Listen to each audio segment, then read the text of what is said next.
Okay, now let's get into the mechanics of hitting. There's a couple of rules of thumb that you have to remember when it comes to hitting a baseball. Number one is when you get in your stance, you need to be in a balanced position. I always talk about being able to feel your behind under you. And so as you're standing here and you're pumping the bat, you got to be able to feel your backside under you.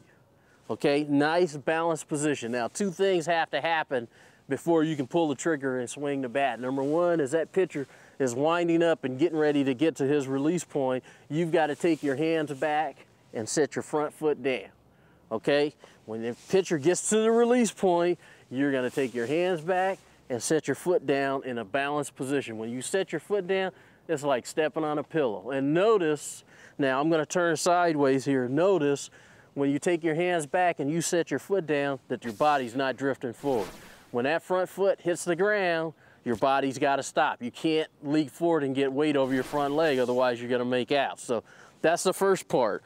The second part is once you've taken your hands back and you've sat your foot down, now taking the knob of the bat to the baseball with your palm, with your top hand, palm up, becomes the next important thing, because in order for the barrel head, and this would be a good shot for our over-the-top camera, in order for your barrel head to stay in the hitting area, that top hand palm has got to be facing the sky. Okay, so when we talk about pulling the trigger, you're going to lead with the knob and the barrel head's going to stay in the hitting area. Okay, so once that barrel head gets through the zone, now you want to follow through and finish high. You don't want to finish across your body. You want to finish high and through the baseball, because when you're hitting a baseball, it isn't just getting to the baseball. You want to hit through the baseball. So it's getting to the baseball, through the baseball, follow through, and finish high. As little head movement as possible. So when you're taking your hands back and setting your foot down, your head is going to try to stay still. As you're taking the swing and swinging the bat through the zone, you're trying to keep your head still. So the least amount of head movement for you, the better hitter you're going to be. And if you can get your body in a balanced position here and a balanced position here, now you got a chance to be a pretty good hitter.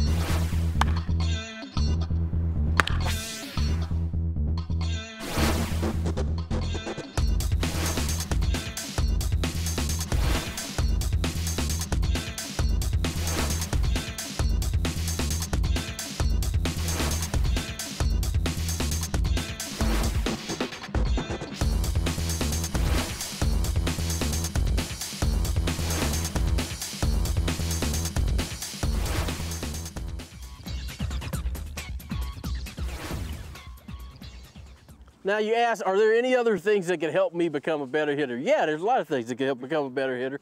And here's two more things. Number one is when you're standing here in the batter's box and you're looking out at the pitcher's mound, what are you looking at?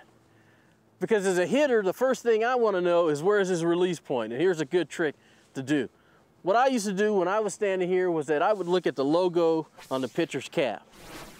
And when that pitcher got ready to get to the release point, there's a slow shift from your eyes to the release point. If he's a left-hander, it's there. If he's a right-hander, it's bow. Notice your eyes don't have very far to go to get to that release point.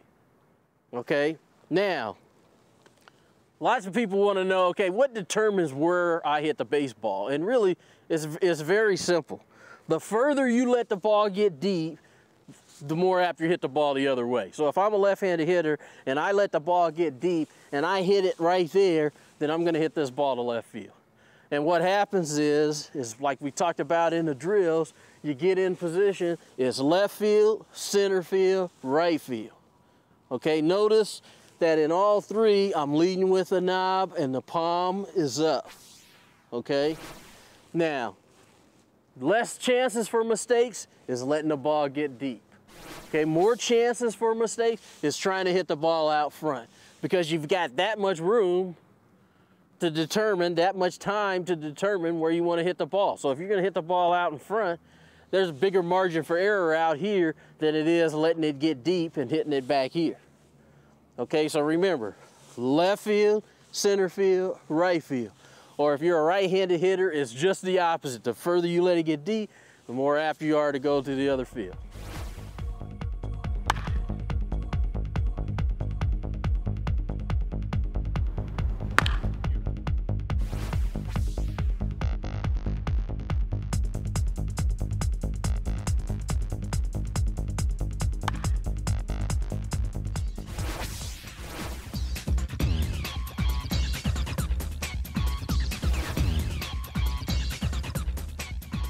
Okay, let's review. We've talked about getting a good pair of batting gloves that fit snug, no wrinkles, no blisters. We've talked about getting a bat that feels comfortable. This one 33-31. We talked about mechanically getting in position, being in a balanced position, taking your hands back, setting your foot down softly, not allowing your head to move. We've talked about taking the knob of the bat to the baseball, being in a good position. We've talked about directional hitting, hitting the ball to left, to center, to right. We've talked about finding the release point, starting with your eyes on the logo and going to the release point. If he's a left-hander, if he's a right-hander. We've talked about practice, practice, practice. The only way you're going to get better in this game. You can take these drills, and if you work really hard with them, you have an opportunity to get better, because basically when we're talking about hitting a baseball, you're not going to get a hit every time. But if mechanically you get into the right position, your chances of getting a hit become much better.